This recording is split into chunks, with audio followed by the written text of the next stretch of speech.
बाबा बाबा क्या बात है।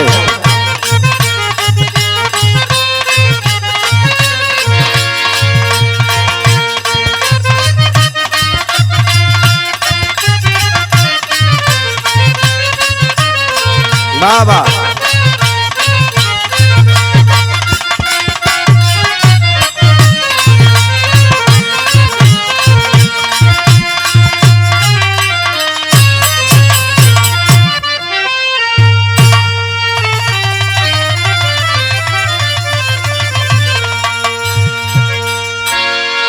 अच्छा बाबूजी, हम भोजपुरी लोकगीत बिरहा गायक संतोष यादव यदुवंशी एवं साथियों की आवाज में बहुत बिरहा आप लोगों ने सुना हमारी आवाज में। एक ऐसी बिरहा है, एक ऐसी घटना है जो हिंदुस्तान नहीं एशिया को भी झकझोर देने का काम किया। कैसन कैसन लोग इस समाज में हुए। कवि जी ये जमाना के देख के 4 लाइन भूमिका में भाव लिखलन भैया।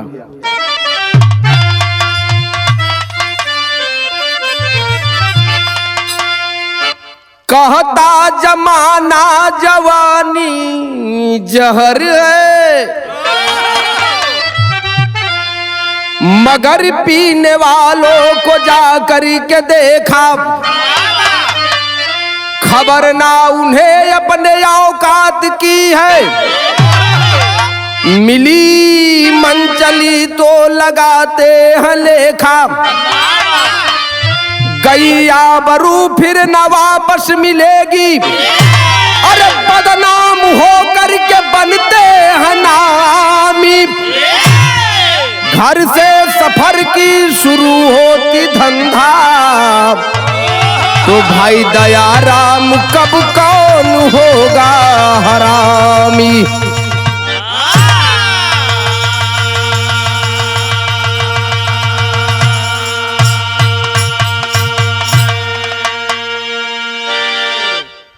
तीन चीज बहुत बचौले बचैले बतावल जाला। यहाँ पे लोग बतावेला कि बड़ा सोच समझ के आदमी के अपन कदम रखे के चाहिए। पद पांव प्रतिष्ठा, ये तीन चीज के बचा के रखे के चाहिए। लेकिन जवानी ऐसा चीज हो कि निक निक लोगन का ईमान डगमगा गल। लोग जवानी के जोश में होश के गवा देलन, और जब होश के गवा देलन हो बाबू, तो समाज में ओकर अलग फर्क पड़ाला। लोगन की निगाह से लोग गिरलन। लेकिन एक ठे कव्वाली का गीत कवि जी लिखत हुआ यही जुकन मास्टर।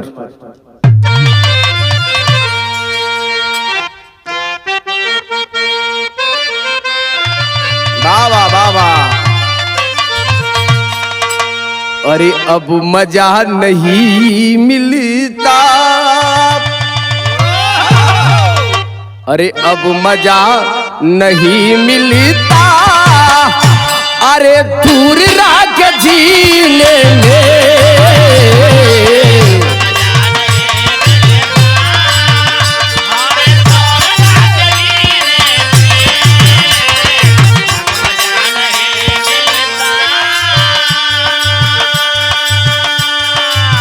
अब मजा नहीं मिलता, अरे दूर रह के जीने में। या नबी या नबी या नबी बुला लेना, अरे या नबी बुला लेना, अरे हमको भी मदीने में।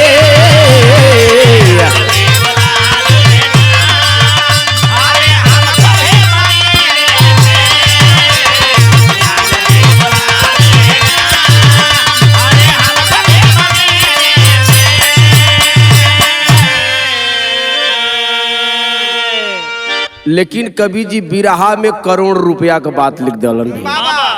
अब इन तो लाख रुपया का बात सुनत रहा, लेकिन ये बिरहा में करोड़ रुपया का बात है। अब भैया कैसे?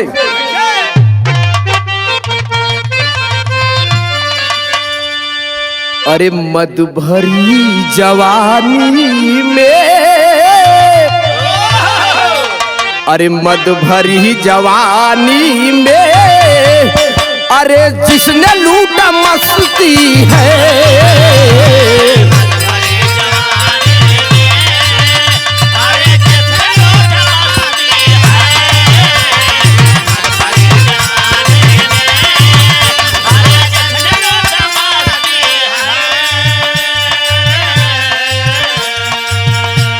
अरे मद भरी जवानी में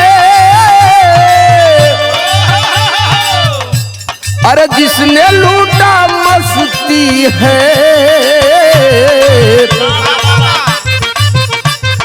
अपने को संभालना, अपने को संभालना अरे उसकी मिट्टी हंसती है। अपने को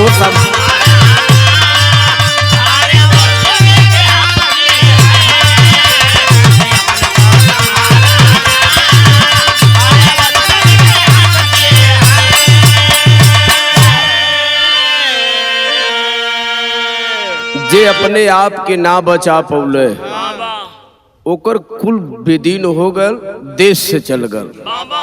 यह कवि जी ऐसा एक कहानी लिखत हुआ, कहानी हो कहाँ का कैसन बा। आवा भैया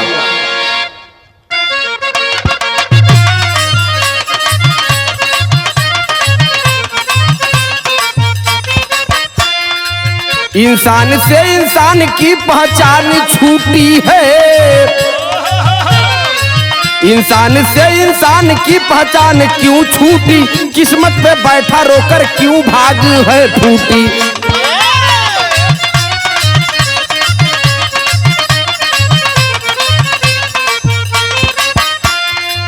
गांव कोठारी कोठारी गांव कोठारी गाजीपुर की कहानी है। गांव कोठारी गाजीपुर की कहानी है। गामा साहब को दुल्हन मिली सयानी है।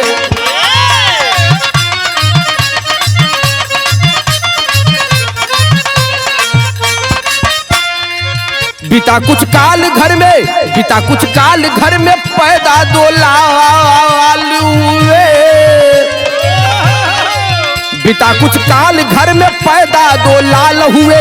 अमर की उम्र 5 गेहूं को 9 साल हुए।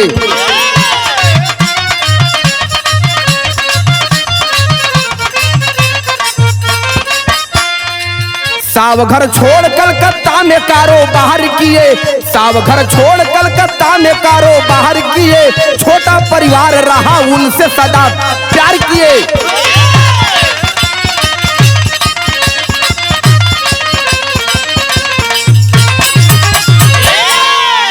ए भैया उत्तर प्रदेश की ऐतिहासिक सरजमीन शहीदी धरती गाजीपुर के अंदर एक ग्राम सभा है जिस गांव का नाम कोठारी है।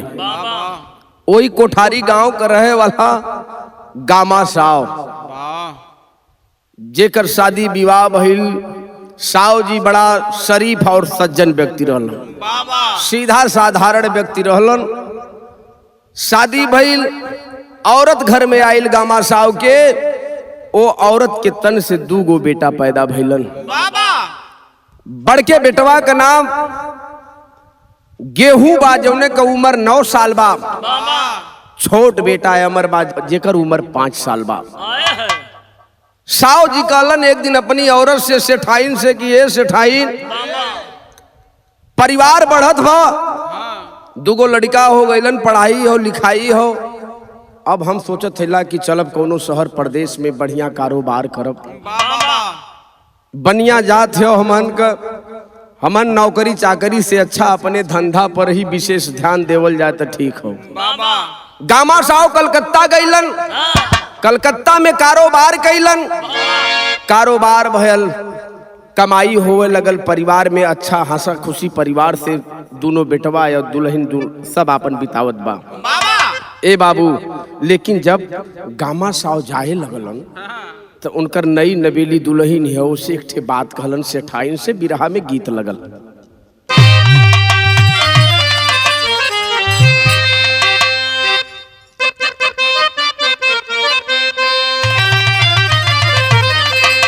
माता बहन लोग गावेली ने गीत के।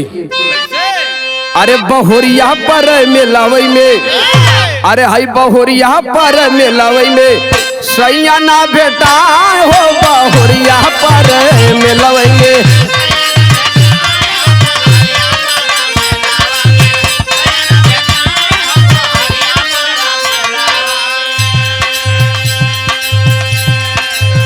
गामा साहब जब कलकत्ता जाए लगलन, अपनी औरत के समझावत हुआ सेठाइन के का, जवनिया के रनिया, जवनिया के रनिया तू रखिया बचाए हो, जवनिया के रनिया तू।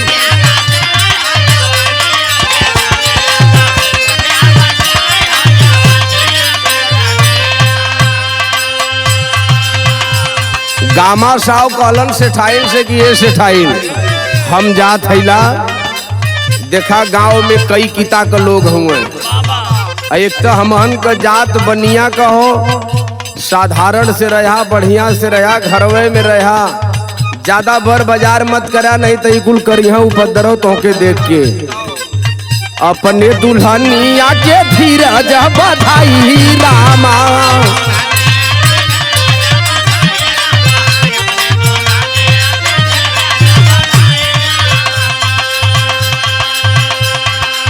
कलकत्ता शहरी में साव गहिलन आई रामा,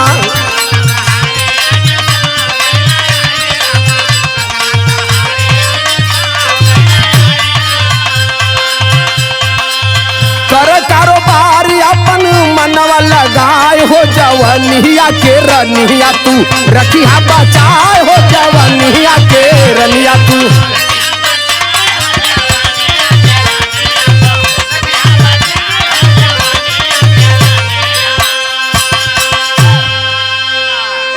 सेठ जी कहलन कि यह बात है, सेठाइन कत्तो ऊंचे खाले गोड़ मत डलिया, नहीं मुरुक जाइए, हमरे मान सम्मान पे कभो ई धक्का न लगे कि सेठवा जिंदगी भर कलकत्ता कमाला, ओकर मेहरारू जवन हो यहाँ उहाँ यहाँ उहाँ गांवपुर में हल्ला पुपुही न हो। मान सम्मान के सेठाइन बचौले रहिया। यह कह के सेठ जी कलकत्ता पहुंचलन, कारोबार शुरू कर दलन। कारोबार जब शुरू हो गल हो बाबू, तो कुछ दिन का समय बीतल हो, घरवा से एक ठे तार गल हो, पाती चिट्ठी। सेठाइन तार मरलिन। उ तार जब बाबू गामा साहब के पास पहुंचल, तो गामा साहब जब वो तार के पढ़ले हुवन बाबू, वो चिट्ठी पाती के पढ़लन, तो भैल का कवि जी विदेशिया में भाव लिखत है।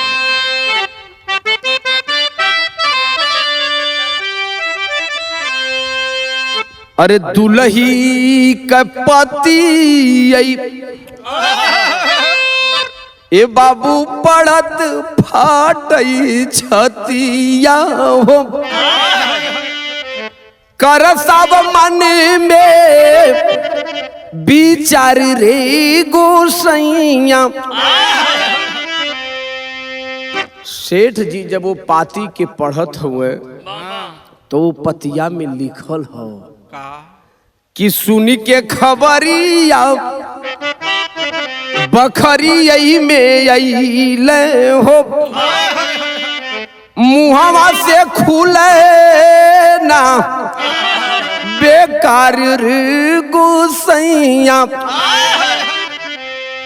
पतिया में लिखल हो कि सेठ जी के मालूम हो कि हम तुहार धर्म पत्नी सेठाइन हैला, ए सैया आ जा, हालात हमार ठीक ना हो, तबीयत काफी खराब हो, अगर आप ना आई बात ऐसा न हो कि हमसे आपसे मुलाकात न हो।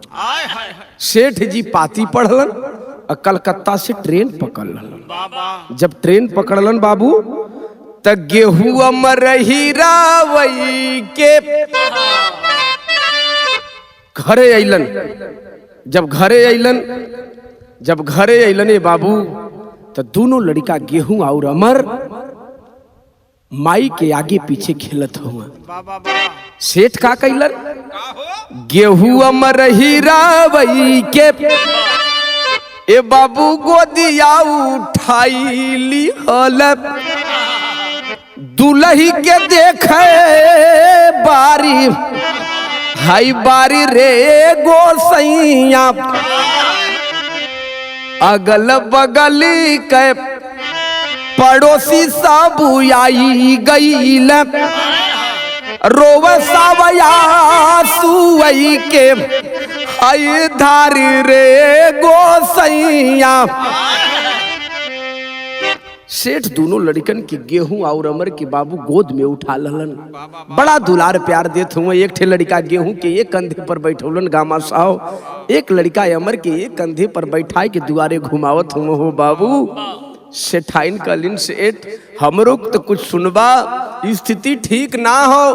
पास पड़ोस के लोग सेठाइन के देखे अवलन। हो बाबू सेठाइन रोवे लगली। कल इन सेठ लगत हो कि अब जो ई जिंदगी बची उची ना। ए बाबू सेठ रोवे लगलन। कलन सेठाइन काहे के ऐसे कहत हूँ, तोहरे बराबर रुपया तौल देव हो, लेकिन तोहके अपन साथ ना छोड़े देव, हे बचवन से दूर ना होए देव। लेकिन बाबूजी वही समय कभी जी बिरहा में एक ठे गीत लिखलन हो मास्टर।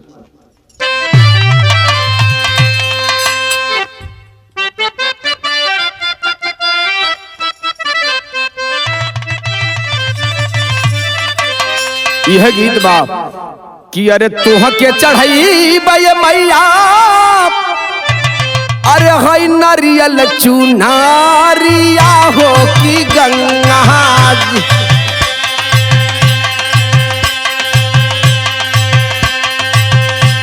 तोह के चढ़ई बे मैया नारियल चुनारिया हो, बोझल नैया कहिदा ओही पारवा हो कि गंगा जी, बोझल नैया कहिदा ओही पा।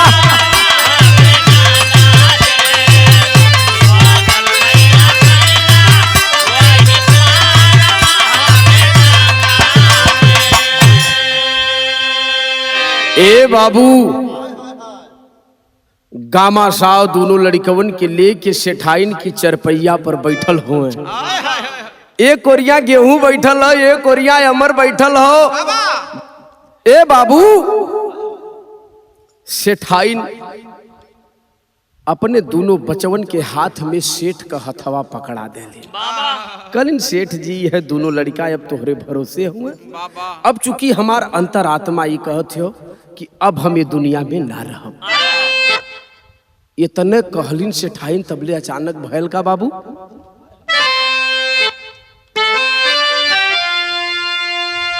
अरे ये तना कहा दौड़ल, अरे ये तना कहा दौड़ल वही पिजड़ से सुगा नवा हो नया नवा बरिस,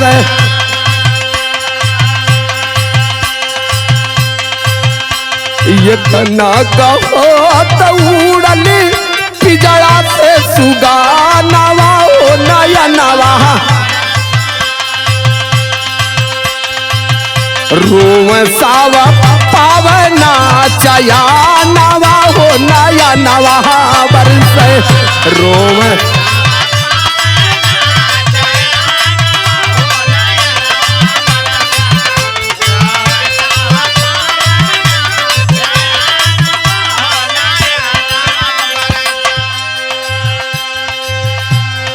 यह बतिया कह के हो बाबू सेठाइन के ये दुनिया के छोड़ के ये पिजड़ा से सुगना छोड़ के फरार हो गए। सेठ रोए लगलन कि का ये सेठाइन वादा रहल न हमार तोहार, जीवन भर साथ देवे कैले रहलू वादा,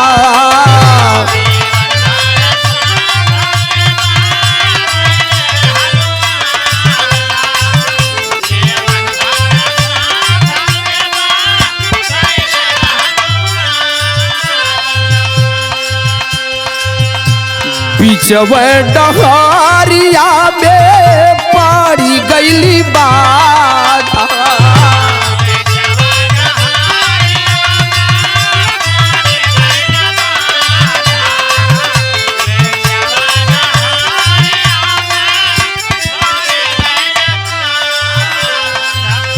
ए बाबू सेठ रोए लगलन गामा साहब ए सेठाइन। तब तक पास पड़ोस के लोग इकट्ठा भइलन हो बाबू। कलन सेठाइन जिंदगी भर साथ देवे का जब हमारे साथे साथ फेरा लेलू तो वादा कैले रहलू, लेकिन आज हमके छोड़ के तो गईबे कैलू। हाई दूगो बचवन के अपने पेट से न पलले हो, अपने पेट में पाल के पैदा कैलू। ये नहन के बारे में कुछ सोचले हो तू? का कहलन? हम हन के छोड़ी गईलू कवन करा नवा हो नया नवा बरिस। हम हन के छोड़ी गईलू कवन करा नवा हो नया नवा। के माई कई है तोर लाला नवा हो नया नवा बरिस। के माई कई है तोर लाला नवा हो।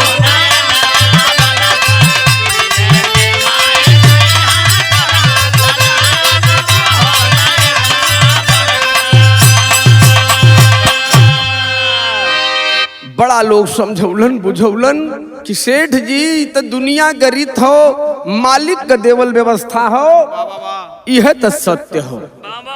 जे आयल हो ते जाई।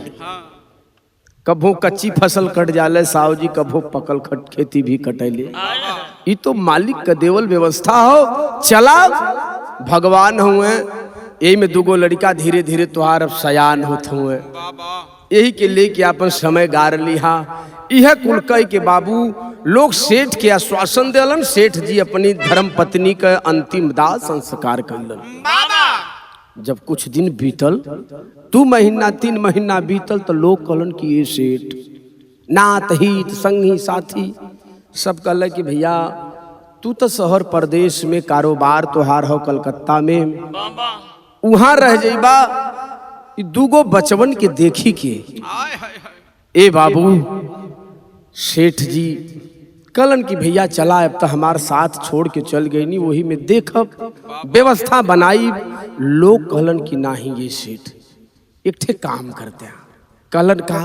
कलन काम यह करा कि भाई एक ठे उत्तम मध्यम कत्तों से मेहरारू लिएबा, एक ठे शादी कैला, कुछ ना करी तो तोहरे दोनों लड़कन के नहवाई धोवाई, स्कूल भेजी, पढ़ाई लिखाई, घर दुआर देखी, तू अपन वहाँ कारोबार कलकत्ता में देखी हा।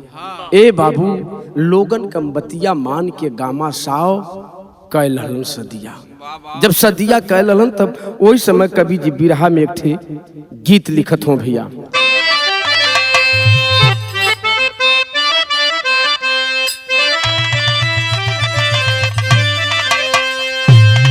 यह गीत बकिया आइल गरहमिया के, आइल गरहमिया के दीना हो पियवा, दीना हो पियवा बेनिया डोलाइदा।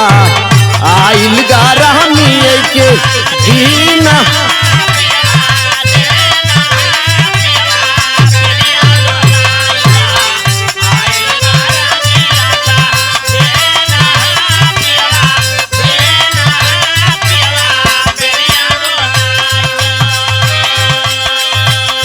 लोगन का बतिया मान के बाबू गामा साव कैलन का। जिंदगी में यह इली, जिंदगी में यह इली बा हारिए बाबू, हारिए बाबू सदिया रखइली। जिंदगी में यह इली बा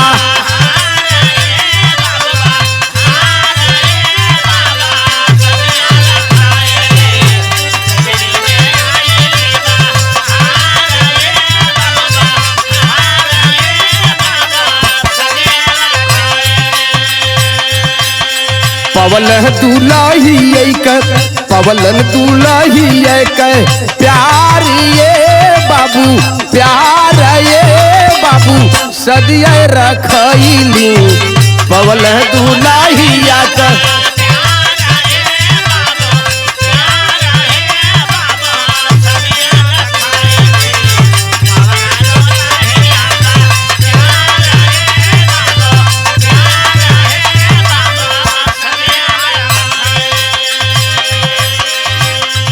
भैया लोग, बाबू लोग, चाचा लोग, वही बगल का कुछ दूरी पर लोग गामा साहु का शादी रखवा दलन। गामा साहु यह मान के रखलन कि चला ना कुछ करी तो लड़कन के दुख दर्द में तो शामिल होई। तब भयल का घरवा में लाए सावा दूल्ही ना बेली,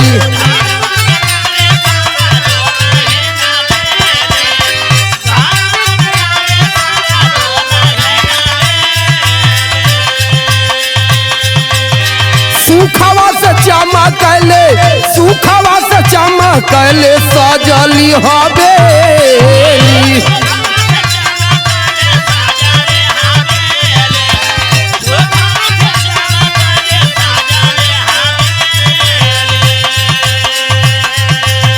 गावहली नारी मंगल, गावहली नारी मंगल, चारिये बाबू, चारिये बाबू सदिया रचैली।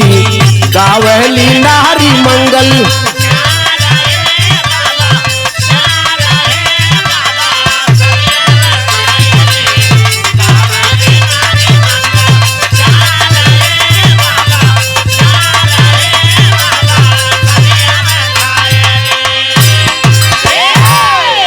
ए बाबू गामा साव लोगन के बतिया मान के दूसर की सदिया तक शादी बहिल। 10 दिन 5 दिन 15 दिन 20 दिन अपन वही में समय बिता के ले गईलन। जब 1 महीना हो गल तब एक दिन गामा साव कहलन कि ये सेठाइन देखा हमार कारोबार कहिए से बंद हो।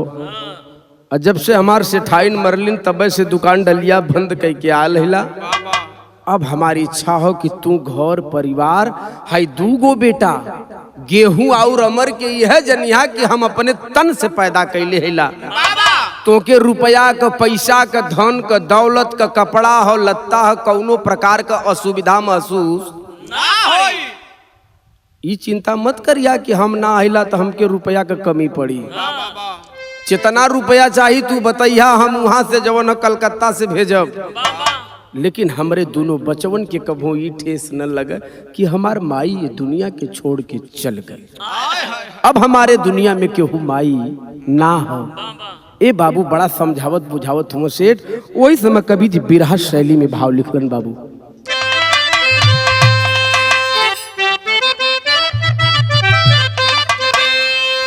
कहलन कि नारी से अपने कहल बहतिया। अरे नारी से अपने कहल हो, नारी से अपने कहल बतिया। जैब सुना कमाए हमारी प्राण प्यारी, अरे प्यारी, अरे प्यारी। कलन जैब सुना कमाए हमारी प्राण प्यारी। नारी से अपने कहलन बतिया। गामा साहब अपनी दूसर की औरत से कहलन कि अब हम जा, तू लड़कन के देख रेख करिहा, लेकिन एक ठे काम औरू करिहा। का करिहा भैया?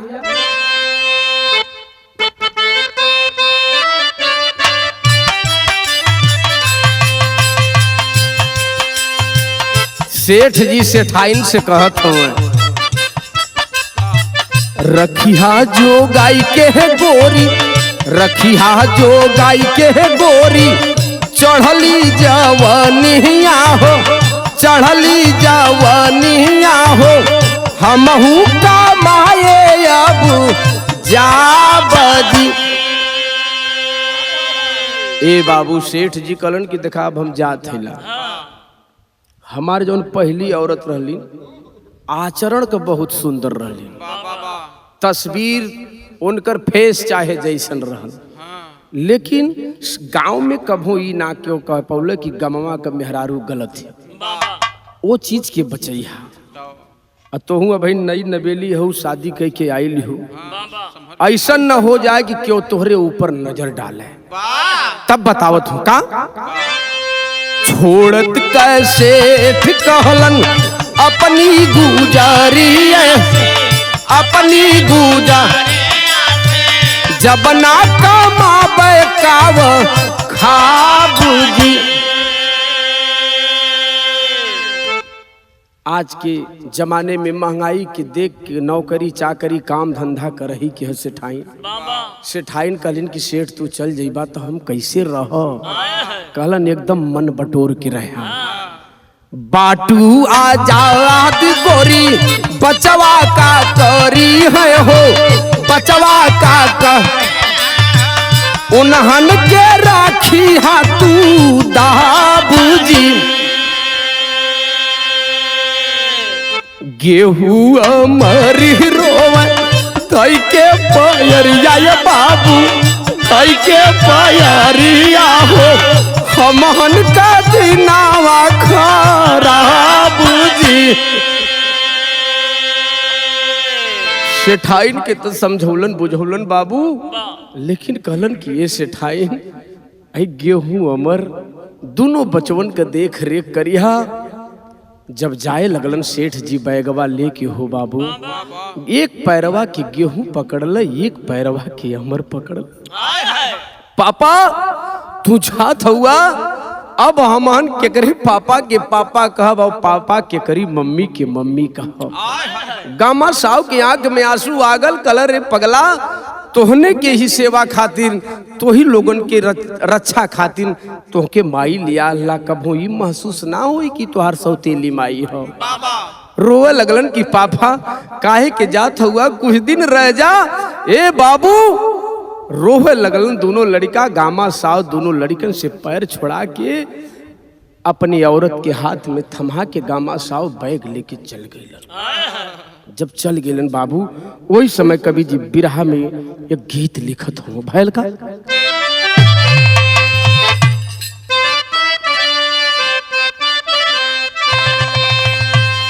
यह गीत बाब अरे बादाना मैं हो का जा रहा बादाना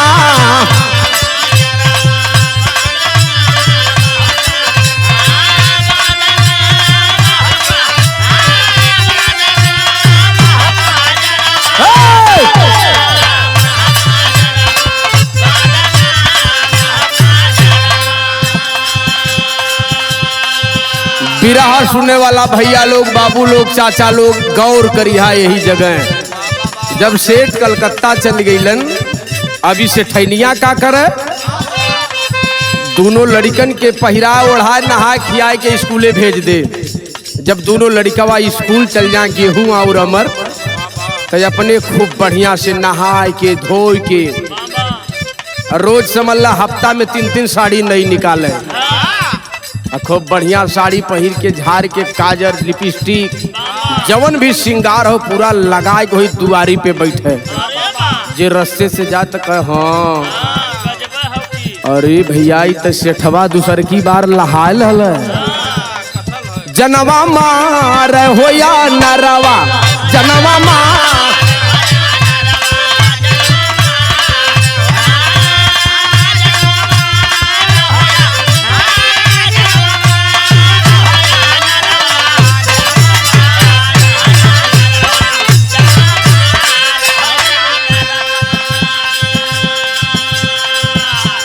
अचरा उतारी गोरी गौवा में घूमल की चारों ओरी मचल हाहाकार।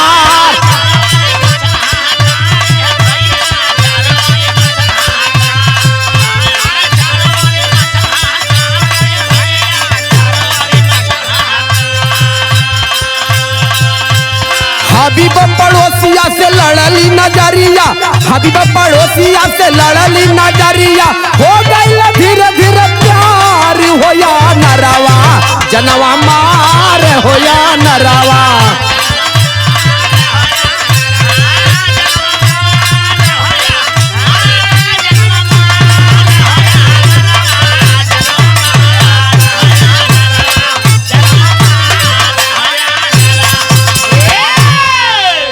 ए बाबू अभी पही रोड के दुआरी पे घूम बैठे एक आध घंटा के बाद लगा घर दुआरी धीरे धीरे देवे। ए बाबू वही बगलिया के सभरमे के रहे वाला एक हबीब नाम का मुसलमान रहल। कई रोज से देखल कि यार सेठनिया रोज लड़कवन के जब नहवा धोवा के स्कूले भेज ले तो तैयार हो कि दुअरिया पे बैठ के कवन तमाशा देखे ले। और कुछ टाइम के बाद हर वहर गांव में भी घर दुआरी देले और हर से सेठ जी रुपया पे रुपया चपले हुए गड़बड़ी न हो पावे। यहर ही अपन समझ लिया कि रुपया का सदुपयोग दुरुपयोग दोनों शुरू कैले हो। लड़कन का भी देख रेख करत हो। ए बाबू हबीब बाबू बैठे शुरू कर दल दुआरी पे। कल लही तो लही जाई ना लही तो फिर अपन तो हईबे करा। ए बाबू वही हबीब नाम के मुसलमान से और सेठनिया से नयन से इशारा हो गया। पहले नयन से इशारा दुरहुन में भइल। जब आंख मिलौर भइल तो फिर अंगुरी उठौर भइल। और जब अंगुरी उठौर भइल तो फिर आगे का बात बढ़ौर हो गई। ए बाबू वही समय डेली बाई डेली वह हबीब नाम का मुसलमान आता था, सेठाइन के घर में रहता था और रह के पूरा एंजॉय करे, मौज मस्ती करे। और जब तक लड़कन का टाइम हो स्कूल से अले के तबले हबीबवा निकल के गायब हो जाए। अंडा रोल लेके कुछ दिन के बाद फिर धीरे धीरे बाबू वह हबीब नाम का मुसलमान दिन में आना बंद कर दिया। जब रतिया के दोनों लड़कवा पढ़ लिख के खाए के सुत जालन तो 11 बजे 12 बजे 1 बजे कभो कभो 2 बजे भोरहरियों में आके जगा दे। ए बाबू देखा यह कहल 3 छिपाए ना छिपे चोरी हत्या पाप। यही से कवि जी लिखत हो बिरहा में एक ठे गीत भैया।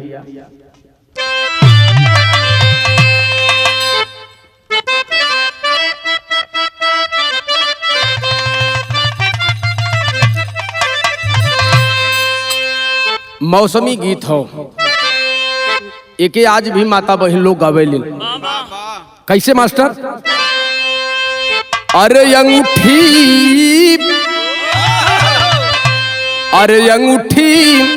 ढील भइल मोरे राजा। अरे अंगूठी ढील भइल मोरे राजा। नग जड़वाई हो देवता नाम।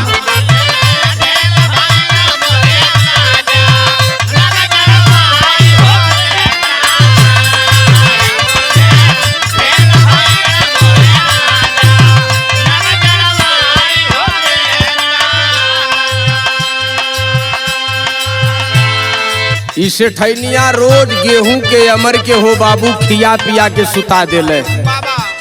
8-9 बजे तब दुनहुन के सुता दे। कहो कि तोहने सुत जा बेटा बिहाने स्कूल जाए के हो।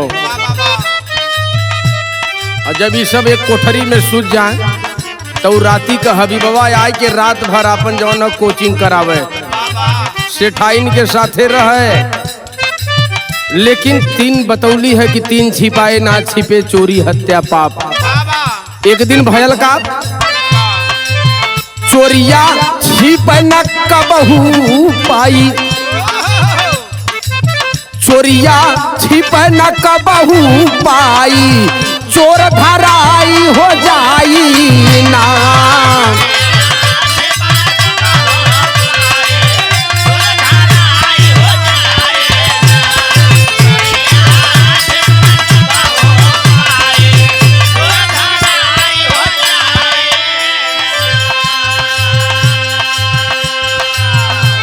एक दिन राती का हो बाबू वो बड़का लड़का गेहूं का नींद टूट गई। जब गेहूं का नींद टूटल हो तब गेहूं देखत हो कि हमार मम्मी बगलिया वाले रूमवा में केहू से बतियावत हो। लेकिन बच्चा है सोच गल कि हो सकाला मम्मी सपना अपना देखत हो। 1 दिन 2 दिन 3 दिन 4 दिन जब कई रोज ऐसा सिस्टम हो गल हो बाबू। एक दिन माई सुबेर में उठ के दुअरिया पे झाड़ू मारत ही हो भैया। तब तक वो बड़का लड़का गेहूं उठ के आयल। ए भैया, लड़का मम्मी झाड़ू मारत थी, सेठाई ना के गेहूं पूछल कि करे माई रतिया के कैसे बतियावत रहली। सेठैनिया के जैसे 11,000 वोल्टेज के शॉर्ट लग गल।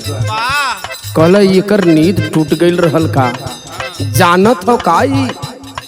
कहली अरे बेटा त सपना देखत हो बेरे गेहूं, ऐसन कुछ ना हो, तोहार पापा त कलकत्ता हुआ, कैसे बतियाई रे बेटा। का भयल? गेहूं पूछे माँ से जाके,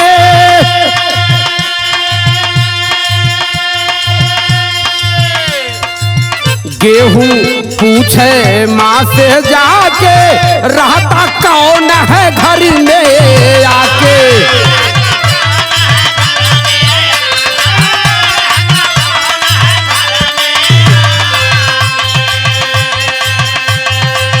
सोचे भेदवई कुल खुली जाई, सोचे भेदवा कुल खुली जाई, चोर धराई हो जाई ना।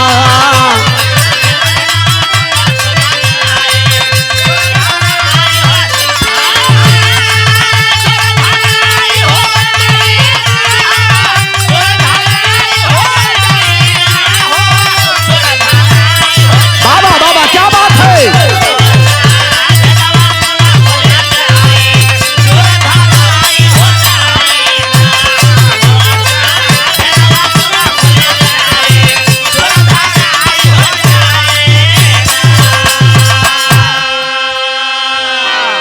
कहल कि बेटा त सपना देखत रह लोबे, गेहूं जाए के अपन तैयार कर, तोर टिफिन तैयार कर दे थे, स्कूल चल जा। ए भैया, जब वही दिन रात के फिर हबीब आयल हो सेठाइन से मिले बदे वो घरवा में। सेठैनिया कहल कि ए हबीब, अब तो हमहन का बतिया धीरे धीरे खुलासा होती हो। ए बदे कि आज सुबह में झाड़ू लगावत रहली, अब बड़का लड़कवा गेहूं आए के पूछत रहल कि करे मम्मी रतिया का कैसे बतियावली। ए बाबू, जब हबीब से इस सारी बतिया सेठाइन बतौलिन, तब भयल का बिरहा में एक ठे गीत लगल बाबू।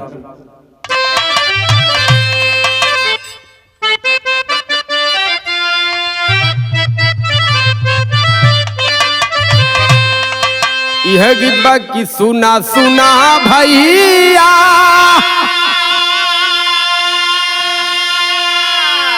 तू हमारो या मोलावा हो ना।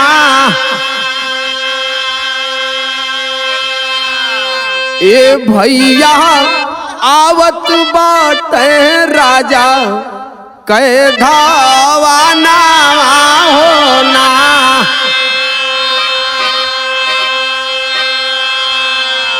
उससे ठैनिया अपने प्रेमी हबीब से कहल, रात के का कहल? सुना सुना यार हमारे प्यारा कई खा जाना हो ना। और सारा भेद जनलन गेहूं मोरी लहलाना हो ना।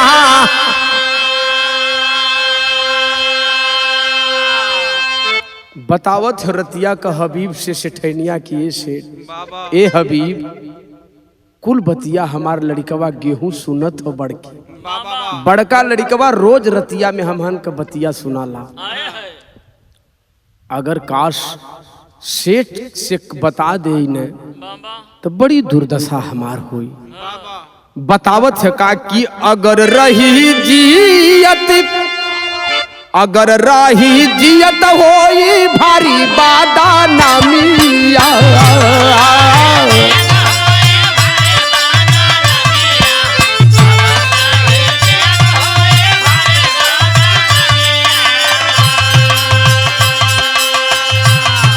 ए हबीब, आज तो के अपने प्यार का कसम दे थैला, अगर हमसे सच्चा प्यार करत होबा तो आज न बांस रहे न बांसुरी बाजे, आज यही रतिया में गेहूं के करा का अगर रही जियत होई भारी बादानमिया।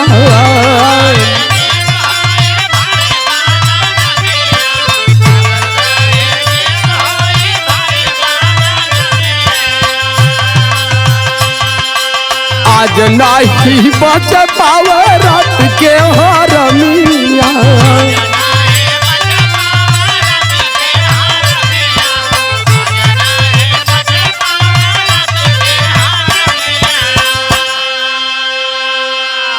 बिरहा सुने वाला भैया लोग, बाबू लोग, चाचा लोग अपने प्रेमी हबीब की कहल कि आज रात में हमरे बड़ा बेटा गेहूं के चला कौनो तरह से ये दुनिया से अलविदा कह देवल जाए, नहीं तो सेठ से बात बता दे, हो सकत हो चिट्ठी पाती अवे तो लिख के भेज दे।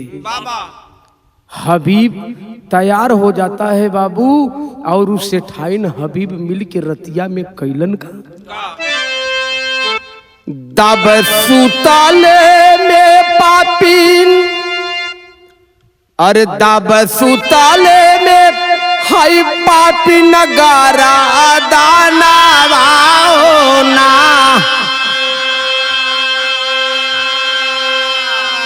पहुंचती है हबीब को लेकर के अपने बेटा गेहूं के पास, सीधा का सीधा वार करती है, गला को पकड़ती है। जब गलवा पकड़ ल हो बाबू, छपटिया के गेहूं उठ गल चरपैया से। मम्मी बोला कि नहीं रे, अब मम्मी का शब्द मत यूज कर, तू मेरा बेटा नहीं है, मेरा सौतेला बेटा है, मैं भी तेरी सौतेली माँ हूं।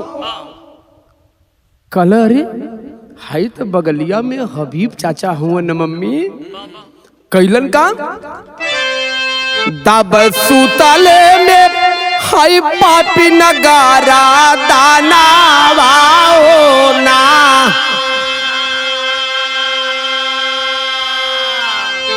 गड्ढा खोदी गाड़ी दी बोली वही आंगना हो ना।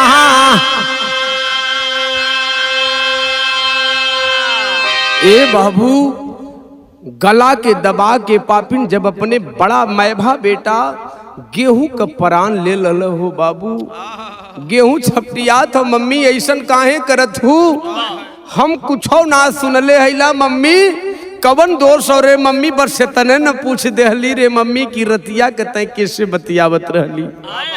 हे मम्मी मत मार मम्मी, हम केहू से ना कहब रे मम्मी। लेकिन पापिन एक भी नहीं सुनती है मित्रों। हबीब और वह सेठाइन गला दबा देते हैं। जब गला दबा दलन बाबू, ये दुनिया के छोड़ के गेहूं हमेशा हमेशा के लिए अलविदा हो गए। जब गेहूं मर गल हो बाबू, तब देखिए हबीब का और उस सेठाइन का सोचलन कि अगर रात में लाश निकालते हैं तो कोई न कोई मुहल्ला वाला देख लेगा, देख ले तो पर्दाफाश हो जाए। कैलन का दूनो वही अंगनवे में गड्ढा खोदलन, खोद के गड्ढा बाबू गेहूं के लसिया के वही अंगनवे में दफना दहलन। जब लाश के दफना दहलन पापी रातों रात, तो दोनों अमन चैन का जिंदगी जिए लगल कि हमहन के रास्ते का जवन कांटा रहल तवन हट गल। हे बाबू एक दिन भयल का हो, बिरहा में कवि जी एक ठे गीत लिखत हो बाबू।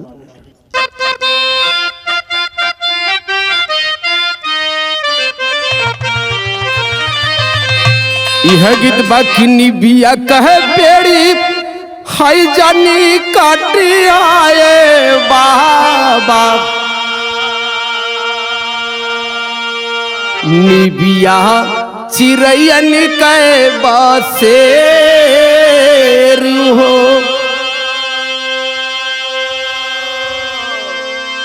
कई रोज बीत गल हो बाबू, अब गेहूं तो मरी गयल, हाउ छोटका भैया जौन अमर रहल, कई दिन से वो मतारी मैभा मतारी से पूछत हो कि मम्मी भैया हमार ना दिखाई पड़त हो, कहाँ हो। बतौले पापिन कि ए अमर तोहार भैया तू सुतल रहला है तब उठ के तोहरे मामा के यहाँ चल गए। 2-4-10 दिन में घूम के रे बेटा फिर गेहूं तोहार भाई आ जाई। कहत का है कवि जी लिखत है,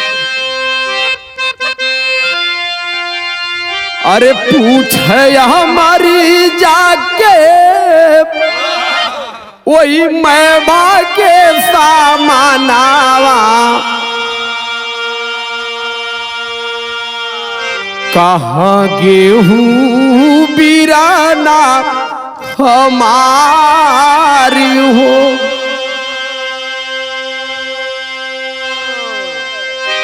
ए बाबू इतनी बतिया जब पूछले बा तो वह पापिन मैभा मतारी गोद में अमर के उठा लहले, चूमे लगल चाटे लगल कि बेटा तनिको मत थोपले सोखा, तोहार भाई 2-4-5 दिन में तोहरे मामा के यहाँ से आई।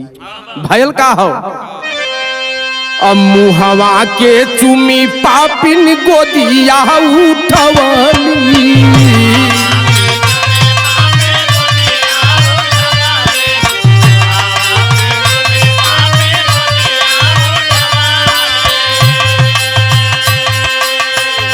ए बाबू हो देखा है चुमले चटले, और जब वही दिन वाली रात आयल हो फिर हबीबवा आयल हो तो कैले का आशिक के बुला के तुरत योजना बनवली।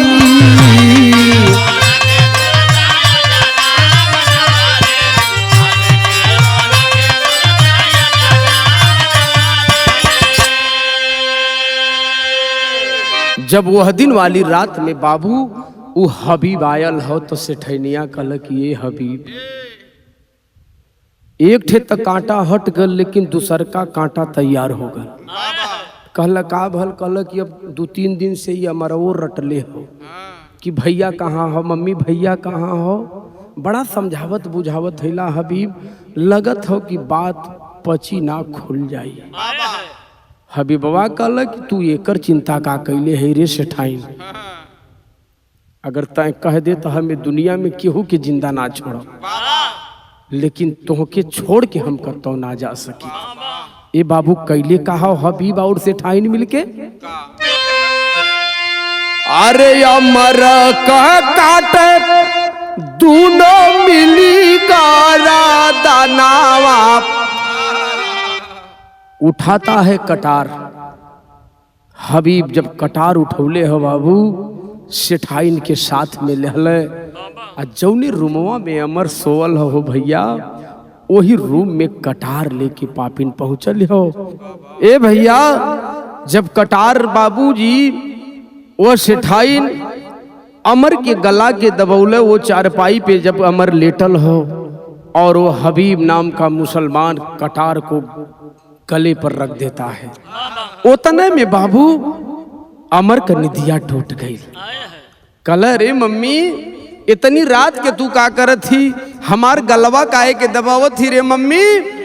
तय एक बात बता दे मम्मी कि तय तय आई हबीब चाचा इतनी रात के का करे आल हूँ। कल की रे बेटा अमर अब तनी को चिंता मत कर, जहां तोर भाई गेहूं गयल हन रे पगला, आज ही कुछ मिनट में तोके तोरे भाई से मुलाकात करवा दे। बाबा ए बाबू कैले का हो पापिन, अमर का काट दोनों मिली गारा दानावा, होली का साई मैं भानारी हो।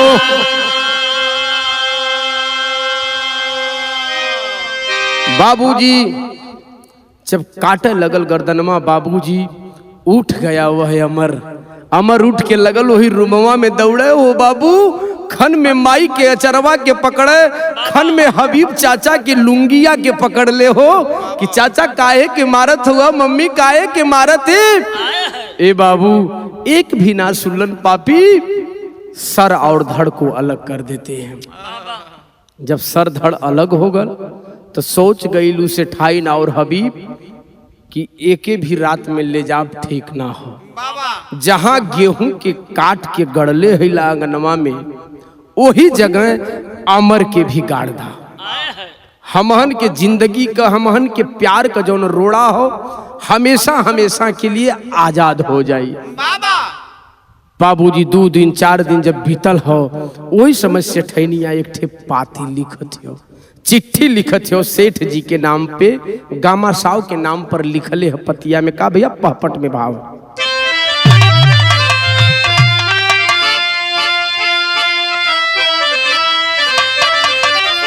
अरे लिखल पतिया में सारी हालतिया छातिया फाटैले, आहो यहाँ के तनी हमान के ए बाबू दुर्गतिया छातिया फाटैले। सेठ जी के पाती लिखले उसे ठैनिया कि सेठ जी के मालूम हो कि हमहन का बिगड़ल हो, भगवान हमहन का कितना टेढ़ हो कि ये सेठ अचानक उल्टी दस्त चालू भइल और दोनों बेटा ये दुनिया के छोड़ के एक दिन ना एक दिन का गैप दे के दोनों ये दुनिया के छोड़ के चल गए। सेठ जी जब पतिया पढ़लन बाबू वही दुकनिए में तो बेहोश हो गईलन। जब बेहोश हो गईलन तो भयल का, अरे गेहूं हमारे बचावा दूनो ए सैया साथ में मार गईल हो, अब पतिया पड़ते सावज तुरत वही बाबू धरती पे गिरी गईल हो। बेहोश हो जाते हैं गामा साहब। जब बेहोश हो गईलन तब कैलन का सेठ, जब होश में अइलन तब का कैलन, अरे बेच दुकनिया चलला वही बखतिया छतिया फाटैले, कैसे बची है मालिक मोर इज्जतिया छतिया फाटैले।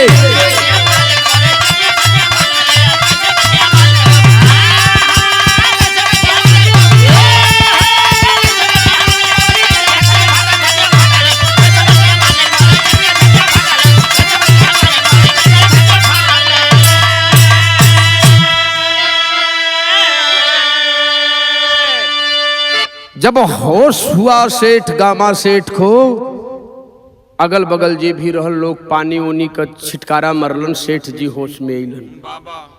लोग पूछलन कि सेठ जी का दिक्कत हो, कहलन कि भैया कहाँ हो जी करी बधे कमात रहली, सब साथ छोड़ दल। का मालिक का ऐसा विधि का विधान हो कि दोनों लड़का सथमे दुनिया के छोड़ के चल गई। यह तो पाती आइल हो घरमा से हो बाबू। गामा साव प्रेजेंट में तत्काल तुरंत जितनी भी प्रॉपर्टी थी उस कलकत्ता के अंदर सारा की सारी प्रॉपर्टी को भेज दिया। कल नब के करे बदे कमा चलब घरे। अब यहाँ नौकरी चाकरी कैले से अच्छा हो कि घरे चलब। अब हमारे दुनिया में हमारे बुढ़ाई का जौन लाठी रहल जौन सहारा रहल तो मालिक छीन रहल। बिरहा सुने वाला भैया लोग बाबू लोग गौर करिया बिरहा पे। जब सेठ जी पूरी प्रॉपर्टियां बेच के कलकत्ता हावड़ा से ट्रेन पकड़ ले हुए, वही समय कभी जी आल्हा में प्रमाण देते हुए भयल का हो भैया।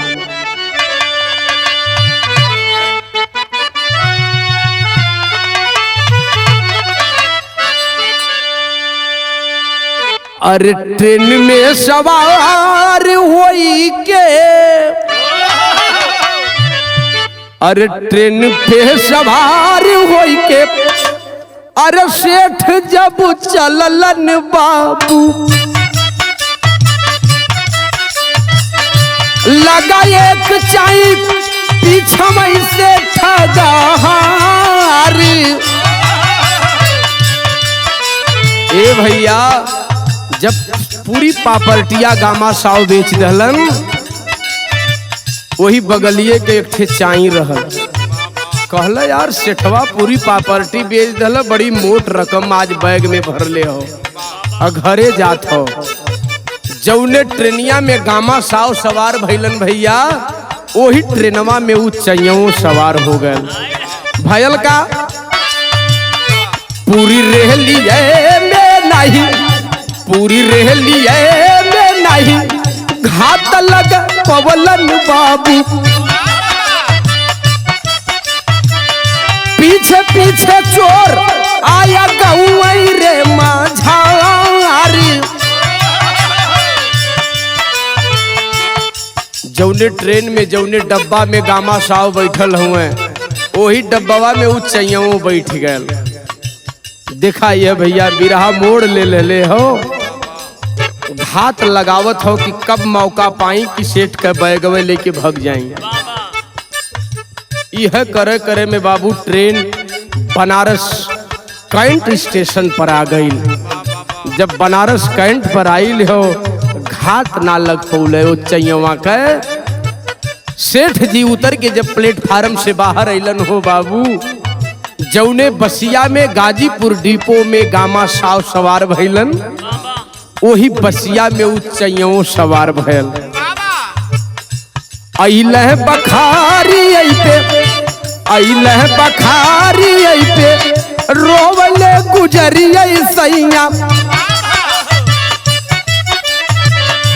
गैला सुगनमा हई करे जवई के हो फारी।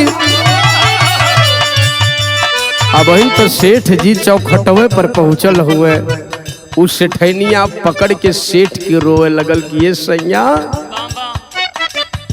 अब तो जवन दूठे खिलौना देहले रहला, जवन दूठे अमूल रत्न देहले रहला हमके, ये दुनिया के छोड़ के चल गइलन सैया। अब हमन के बुढ़ाई के सहारा के होई। रोवे लगल, सेठ भी समझावे लगलन। पास पड़ोस के लोग भी भैया जुट गइलन कि गामा साव आ गइलन, गामा साव आ गइलन। अब उच्चयमा भी वही पीछे पीछे घात लगावत हो, लेकिन घात ना लगल। सेठ जी पुत्र वियोग में मातल हुए, एकदम बेहोशी हालत में हुए, चारपाई पे लेट गइलन।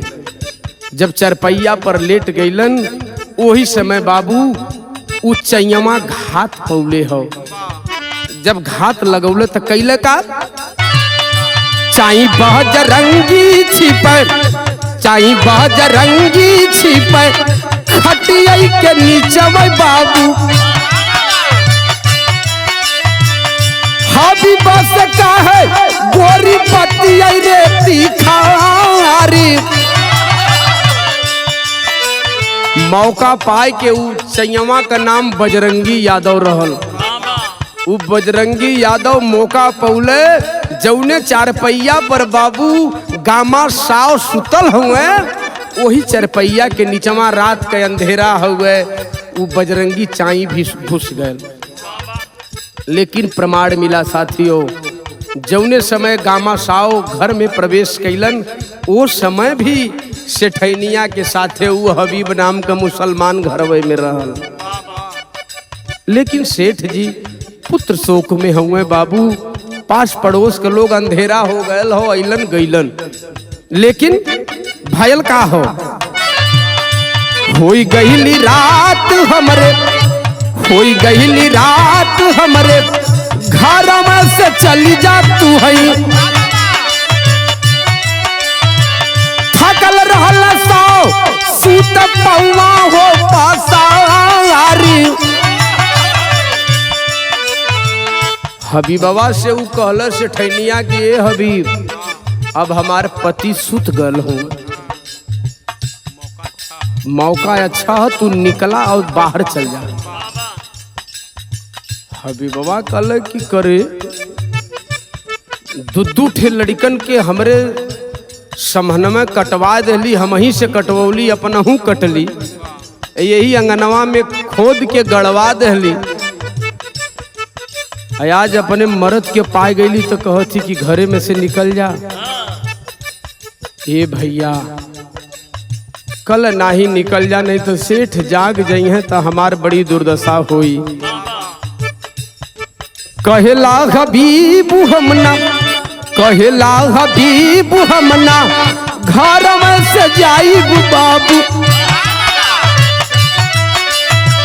जैसे मरली दूनो देवये हूँ के बुआई। मार करके लाशी आई वो ही पे दफनई बाबू बनी है अंगना में तीन तीन गो मजारी। हबीबवा कल ना जा, जैसे तोरे दोनों लड़कन के काट के ही अंगना में गड़ले हिला वैसे सेठो के काटब यही अंगना में गाड़ब, यही अंगना में तीन तीन गो मजार कब्रिस्तान बना देवे की तैयार कर दे। कुल बात बाबू वही चारपाई के नीचे से चैयवा बजरंगी यादव सुनत रहा। कल यार ये तो बड़ी बुराई भाई, अली सरवा दूसरे चक्कर में यहाँ का मैटर है दूसर हो। ये तो लगत है सारे की आजीवन करावास हम ही के करा दी, फंसा दी है ये भैया। अब सोचत हो कि कैसों घात लगत तो हम बहरिया जाई, लेकिन दरवाजा बंद हो। अब हर कुल अपन ड्रामा शुरू कैले हो। कहल कि सुन से ठाइन, हबीबवा कहल कि सुन से ठाइन। सेठ थकल हुआ तेल पानी ले ले, तनी सर पे दबा दे, तनी पैर में पोत, अगर तनी मनी जगत हुई है तो सुत जाई। और जब सुत जाई तो वही समय धारदार गड़सवा लेके ओकरे सर और धड़ के अलग कह दे। हमारी जिंदगी से, हमहन की जिंदगी से हमेशा हमेशा के लिए सारा सिस्टम खत्म हो जाई और एनी टाइम XYZ 24 घंटा हमहन ये महल में अपन सुख सुविधा लेवल जाई। ए भैया हो वही समय से ठैनिया सर पे तेल दबावत हो सेठ के, अयहर हबीबवा कटार के रेतत हो वही अंगना में हो बाबू। और रेत के जब लेके कटार हबीबवा पहुंचल हो वही समय कवि जी अंतिम लाइन में लिखत हूँ भैल का।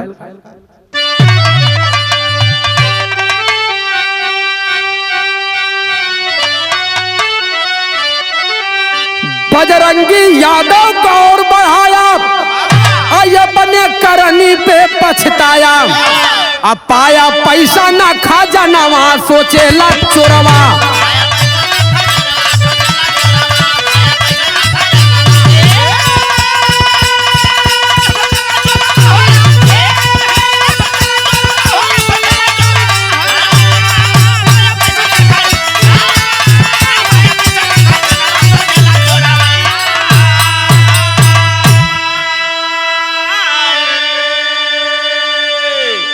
बजरंगी यादव कहलन कि भैया हमार तो काम हो चोर चाइन का, साला मोट रकम के चक्कर में चलिए ली।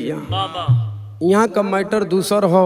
वही चारपाई के नीचे बजरंगी लेटल हुए हैं, ऊपर से सेठैनिया बैठ के सेठ के सर पे और पैर में तेल लगा के खूब पोतत हो। यार हबीबवा गणासा जब रेत लहला बाबू तब भयल का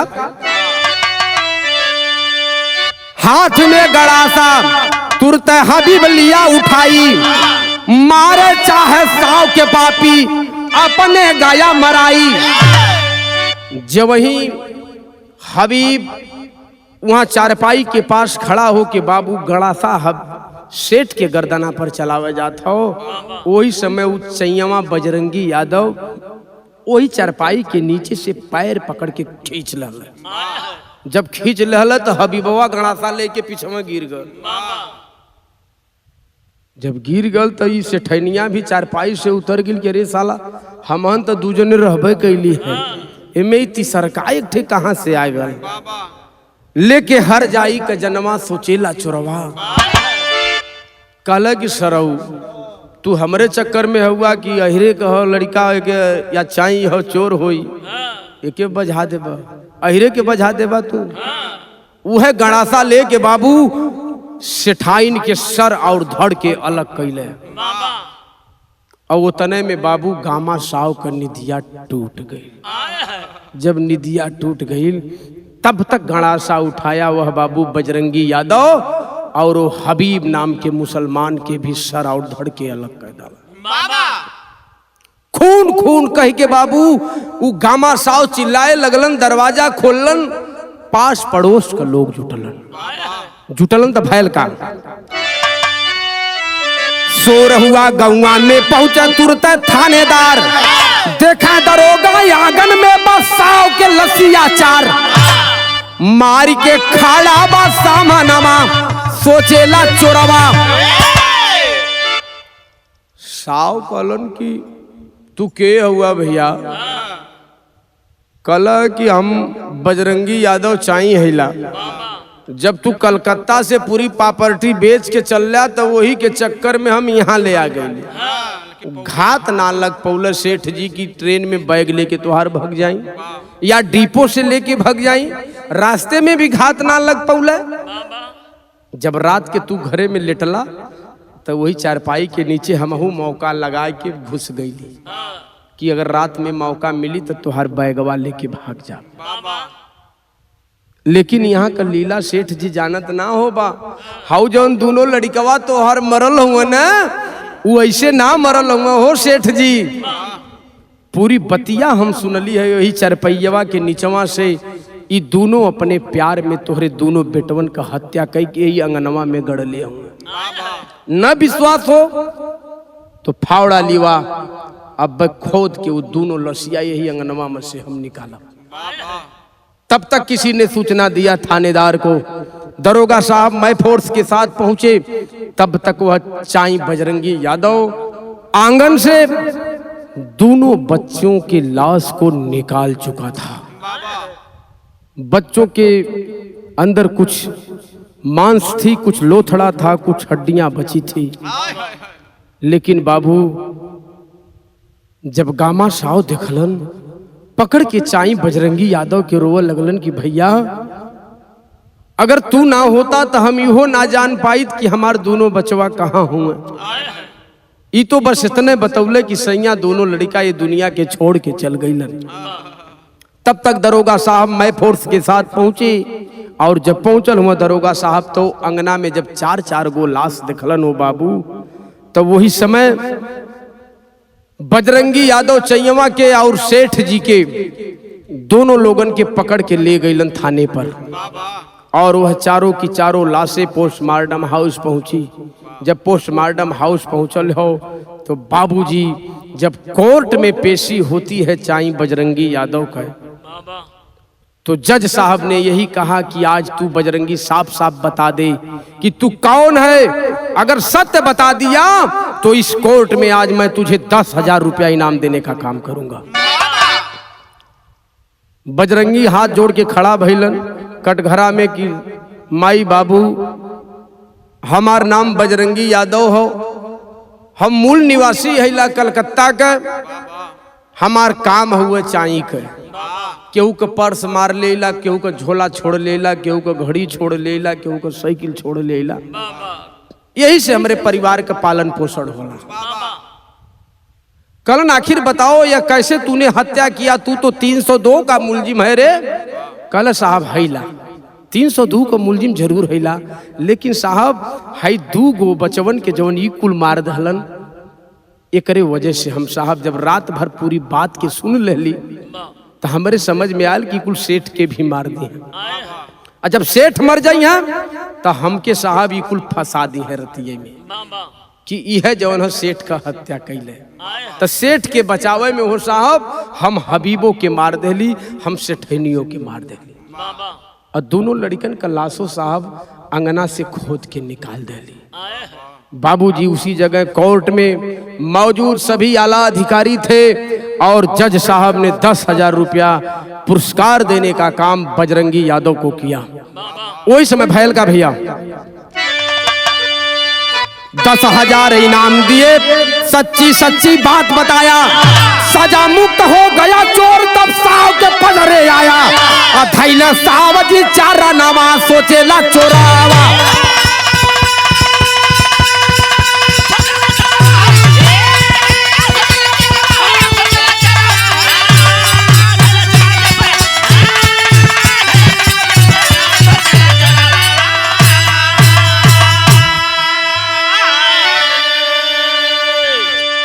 दोष मुक्त कर दिए जज साहब उस भरी अदालत में बजरंगी यादव को। 10,000 रुपए का इनाम दिया गया।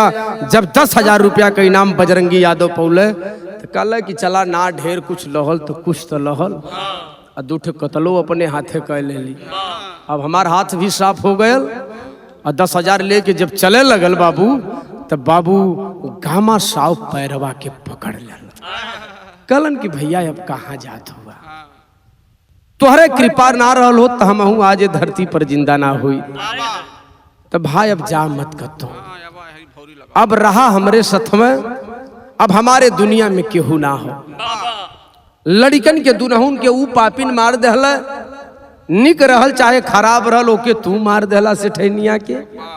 अकेल हिला कलकत्ता के प्रॉपर्टी बेची दहली। तो चला भैया जौन प्रॉपर्टी है यही कोर्ट में कुल तोहरे नाव गांव कह दे, जब ले तुहार सक संवर सिराई नमक रोटी बनाए के खियाया, नहीं तो फिर विधि का विधान हो जौन लिखल बदल हुई तो भयल का बाबू।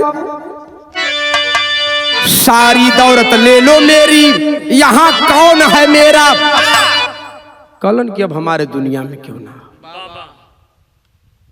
सैयमा कल कि तोहरी दौलत से हमार पेट न भरी, ये बदे कि रोज नई नई जगह पकड़ीला, नया नया पाकिट मारीला, और सांझी के अपने परिवार में बढ़िया बना खाए के पी खाए के सुतीला। तो हम तोहरे चलते अपन मेहरारू लड़की लड़का ना छोड़ो, रोवे लगलन गामा साहब के ऐसा मत करा बाबू। लेकिन उसी कोर्ट में जज साहब ने एक फैसला किया, जो फैसला ऐतिहासिक है।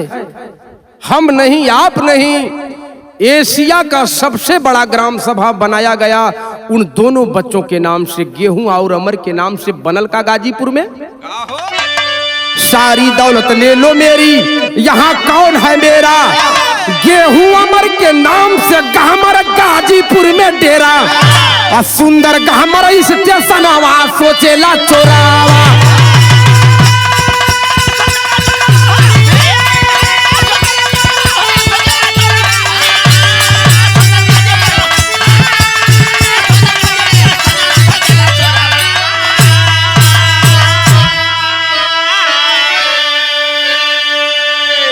जज साहब का ऐतिहासिक फैसला रहा, वही गाजीपुर में गहमर स्टेशन की उत्पत्ति हुई। गेहूं और अमर के मिला के गहमर बनल, जो हिंदुस्तान नहीं, मैं पहले बताया कि एशिया का सबसे बड़ा ग्राम सभा। इतना बड़ा ग्राम सभा है कि वहां की शादी उसी ग्राम सभा की शादी उसी ग्राम सभा में हो जाती है। तमाम पुलिस चौकियां हैं, तमाम पोस्ट ऑफिस हैं, और गाजीपुर के लिए इतनी वरीयता दी जाती है हमारे फौज में, फोर्स में, कि सारी की सारी एकाएक भर्ती उन जवानों की गाजीपुर के लोगों की होती है। और वही गाजीपुर गहमर है साथियों, जहां अगर फौजियों की संख्या की गिनती की जाए तो 6,000 से भी ज्यादा प्लस है। वहां के जवानों का सब कुछ एकाएक होता है। वही गाजीपुर अगर गहमर के जवान नहीं होते तो आज हमारा हिंदुस्तान इस पोजीशन पर नहीं होता और हम लोग सुरक्षित नहीं होते। जब जब शहादत की बात आती है तो गाजीपुर के गहमर के लोग, गहमर के जवान बलिदान देने में, शहादत देने में सर्वप्रथम अपना नाम अंकित करते हैं। यही से अंतिम लाइन में बाबू यह कहना है, यह हमारे बिरहा का आखिरी भाव रहा।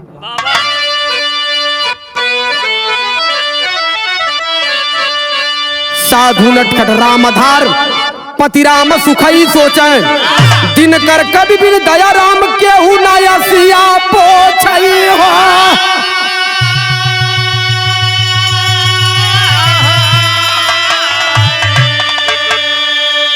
नारी से अपने कहल बतिया, संतोष दया राम ना टिकी पाप के यारी, नारी से अपने कहल बतिया।